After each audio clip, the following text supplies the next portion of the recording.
Habang patuloy na lumilipas ang mga araw, ay mararamdaman na nga ni Velma ang mga senyales kung saan itinutukoy na nga ng doktor kung saan unti-unti siyang makakaramdam ng sobrang pananakit ng ulo. At kapag nagtagal, maaari pa itong maging cause na magkakaroon siya ng pagkawala ng mga iilan sa kanyang mga memorya. Matapos nga nagkaroon ng pananakit at matindi nga ang dinanas nga nitong si Velma, nakatulog naman siya. Subalit magigising nga siya at magugulantang nang biglang pumasok nga ang katulungan nitong si Velma kung saan tela nagpapanik itong si Velma at nawawala sa sarili. Hindi niya alam kung sino ang kaharap siya at kung nasaan siya. Agad niyang hinanap ang kanyang mga anak at si Didang.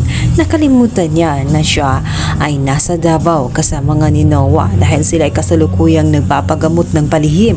Labis siyang naging emosyonal matapos ngang sabihin ni Noah na nasa Davao nga sila at sila ay nagpapagamot at hayaang kumalma ang kanyang sarili. Mga sinyalis lang ito na kanyang nararamdaman ay kasama sa posibleng mangyari nga sa kanya. Kaya naman si Velma ay labis na naging emosyonal at sinabing ano na ang nangyayari sa kanya at kung ano pang mangyayari sa kanya sa hinaharap.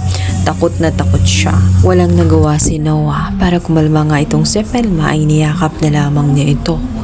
Ngunit hindi nila matatago ang katotohanan na palala ng palala ang sakit na Velma.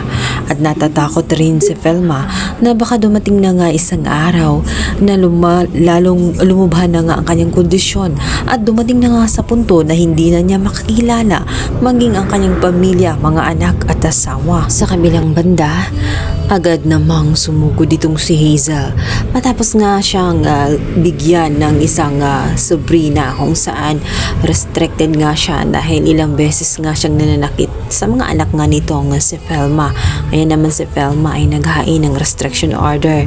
Hindi siya makakalapit sa sino man sa mga anak nga nitong si Velma dahil nga sa nananakit na nga itong si Hazel. Galit na galit si Hazel sa nangyari at hindi niya matatanggap ang restriction order. Kaya naman sa sobrang galit na at sinabihan nga niya itong si Quilin na ang dapat ang makaka-receive ng restriction ay walang iba umano itong si Quilin dahil siya ang maging dahilan kung bakit nawala nga itong si Jessica. Samantala, palaban naman itong si Quilin.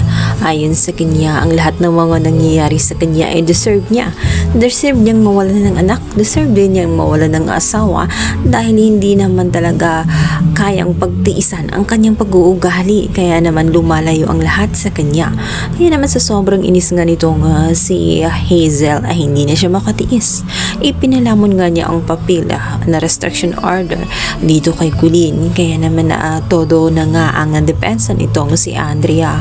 Hanggang sa magulantang na lamang sila, bigla na lamang himatayin itong si Hazel. Segundo lang kasamaan nga nitong si Hazel, agad niyang na-deserve ang karma sa kanyang mga pinaggagawa. Akala naman ni Andrea ay umaarte lamang itong si Hazel, kaya't noon umpisa ay hindi niya ito pinansin. Agad pa niyang sinabihan ang mga guard na agad na itong itumpot dahil maaring nagdadrama lamang ito sa kanyang harapan.